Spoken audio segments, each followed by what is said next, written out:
dancing at the hall during the day and dining at the dower house with her brother at night.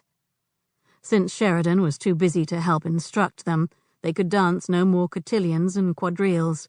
Instead, Grey took turns partnering her or Gwyn as his mother played a succession of tunes for jigs, reels, and other country dances. Since Beatrice knew those figures, she ended up being the one to teach Gwyn. It became clear that Grey, while capable of performing any dance, wasn't fond of the entertainment. It required going into society, and, as he repeatedly stated, he'd rather live out his days as a hermit than endure an hour with those self-important dullards. Sometimes he sounded exactly like her brother. How odd was that? At least she was evading his questions. She made sure they were never alone, even when he tried to maneuver it otherwise. After dealing with Uncle Army, she was good at that. And when they danced, she kept up a steady stream of queries about London society and the behaviour expected of her. That was how she learned how intensely Grey disliked the ton. His feelings emerged in snide asides about the rules and cutting remarks about the people. Beatrice might not trust him with her own secrets, but he did always seem to speak the truth about society. So, by the end of their third day of lessons, she'd begun to wonder if the glittering mass of accomplished lords and ladies she feared meeting in London might not prove to be merely a larger group of the people she'd already been dealing with in Sanford, with the same petty vanities, prejudices, and propensity to gossip. If so, then she might manage this debut nonsense perfectly well after all. On Sunday, their fourth day, there were no lessons since they went to services. Afterward, while everyone else was chatting, she let herself feast her eyes on Grey. Why must he look so delicious today? He always dressed casually at the house, but for church he donned a suit of black superfine wool that set off his ebony hair most attractively, and a waistcoat of figured white silk that made her think of the frothing waters of the river running past the dower house.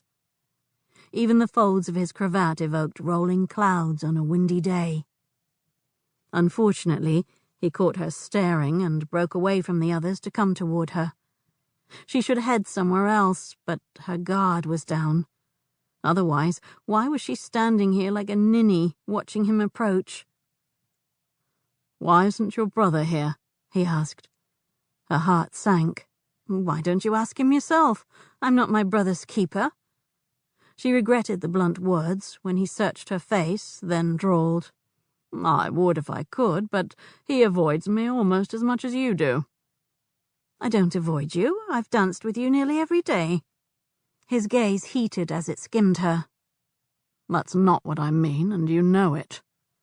She nearly bit off her tongue to keep from throwing his perfidy at him. Instead, she focused on his question, which oddly seemed safer right now.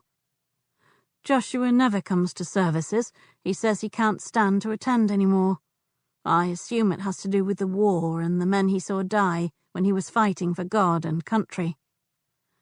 "Perhaps." He stared her down. "Or perhaps there's another reason. Church often holds a mirror up to one's actions." Lord save her, Grey was saying what she dared not. That perhaps Joshua felt too guilty to attend. She nearly protested that Joshua hadn't attended services since long before Uncle Army died, but she caught herself before she revealed that she knew what Grey was up to.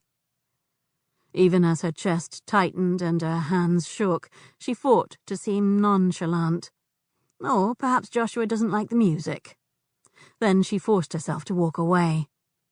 Let Grey have his suspicions. She wouldn't be the one to betray her brother, especially since she didn't know his secrets. The next day, when she arrived at the hall, she was surprised to find that they were to be taking a break from dancing for the day. Instead, they were to receive instruction on etiquette rules for the ballroom, provided jointly by Grey and Aunt Lydia. It went on for hours. Sheridan, who'd joined them at his mother's insistence,